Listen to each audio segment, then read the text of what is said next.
आज मैं आपके समक्ष एक ऐसे व्रत की बात बता रही हूँ जो महिलाओं के लिए बहुत ही पवित्र व्रत है। अखंड सौभाग्यवती होने का व्रत, जिसमें एक ऐसी नारी की कहानी है जिसने यमराज से अपने पति के प्राणों को छुड़ा लिया था।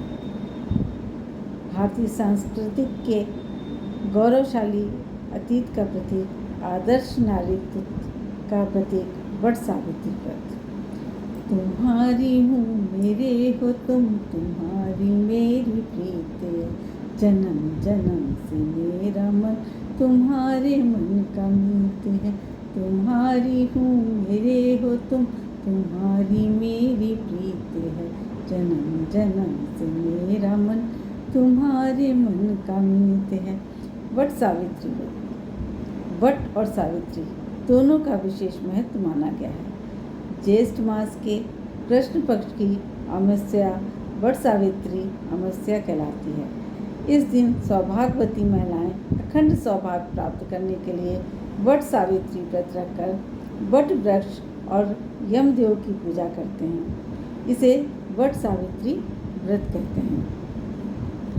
सावित्री का परिचय। सावित्री कौन थी और सावित्री ने किस प्रकार से अपने पति को यमराज से छुड़ाया, उसके बारे में मैं आपको बता रही हूँ। सावित्री राजा अश्वपति की पुत्री थी, जिसे राजा ने बहुत ही कठिन तपस्या के उपरांत देवी सावित्री की पूजा करके उनकी कृपा से प्राप्त किया था। इसलिए राजा ने उसका नाम सावित्री रखा था। सावित्री रूपवती और गुणवती थी। उनके लिए योग्य वर मिलना बहुत ही मुश्किल हो रहा था। इसलिए राजा ने अपनी बेटी को आज्ञा दी कि तुम स्वयं अपना वर खोजो, और अपना कन्या स्वयं अपना वर तलाशने के लिए निकली। इस तलाश में सावित्री ने एक दिन वन में सावित्री को सत्यवान को देखा।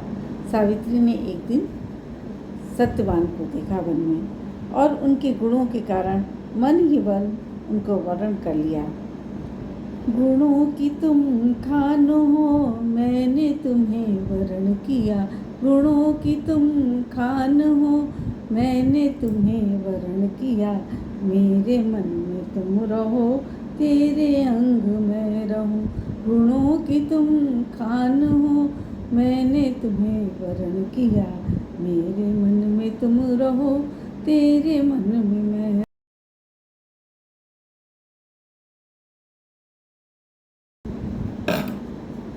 सत्यवान साल्व देश के राजा ध्रुमसेन के पुत्र थे, लेकिन उनका राज किसी ने छीन लिया था।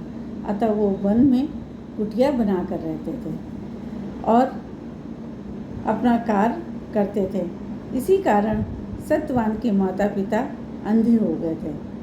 सत्यवान व सावित्री के विवाह के पहले ही नारद मुनि ने बता दिया था कि सत्यवान की अल्पायु है, लेकिन सावित्री ने नारद मुनि से कहा कि मैंने जिसको एक बार वर्ण कर लिया है, अब मेरे दिल में वही बस गए हैं, और एक भारतीय स्त्री किसी को एक बार वर्ण कर लेती है तो फिर दूसरी बार अपना पति नहीं चुनती है। भारतीय नारी के जीवन में एक ही पति का आगमन होता है। मैंने सत्यवान का वर्ण कर लिया है। सत्यवान की मृत्यु का जब समय निकट आया तो सावित्री ने अपने बुद्धि से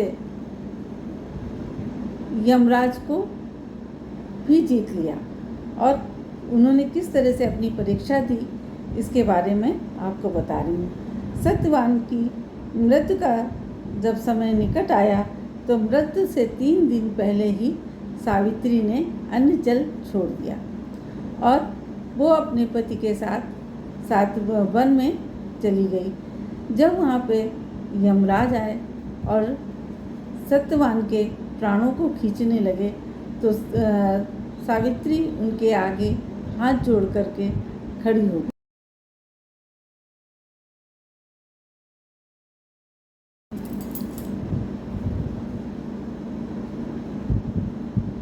यमराज के सामने सावित्री हाथ जोड़े खड़ी थी कि आप मेरे पति के प्राणों को मत ले जाइए।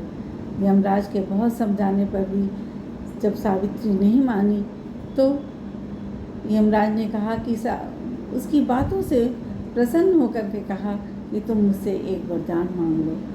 तब सावित्री ने कहा, आप मेरे अंधे सास ससुर की आँखें और उनका राजपाट उन्हें वापस दे दीजिए। तब यमराज ने तथास्तु कह दिया, लेकिन सावित्री फिर भी नहीं मानी और यमराज के साथ साथ चलने लगी। सावित्री अपने हठ पे अड़ी हुई थी कि आप मेरे पति के प्राणों को नहीं ले जा सकते हैं। तो यमराज ने कहा, अच्छा तुम मुझसे दूसरा वर मांग लो। तब सावित्री ने कहा कि मुझे मेरे पुत्र चाहिए, आप मुझे पुत्र दे दीजिए। सावित्री ने जब पुत्र की मांग की तो यमराज ने तथास्तु कह करके पुत्र की भी कामना पूर्ण करने का वरदान दे दिया। लेकिन जब सत्यवान को लेकर के चले तो सावित्री ने कहा, बिना पति के पुत्र कैसे प्राप्त होगा? आप मेरे पति के प्राणों को कैसे ले जा सकते हैं? सावित्री ने अपनी बुद्धि से यमराज को भी हरा दिया। आप सुनिए, मुझे सौगंध अपने प्राणों की, मैं छोड़ना इनको जाऊंगी, मैं छोड़ना इनको जाऊंगी। सावित्री ने अपने पुत्र की मांग की, अपने ससुर के नेत्रों की और उनके राजपाट की भी मांग कर ली। जब उसने पुत्रों की मांग कर ली तो फिर साथ में पति की भी मांग कर ली। यम विनती करूं दोनों कर जोड़े, यम विनती करूं दोनों कर जोड़े, मत खींचो इनके प्राणों को, मत खींचो इनके प्राणों को।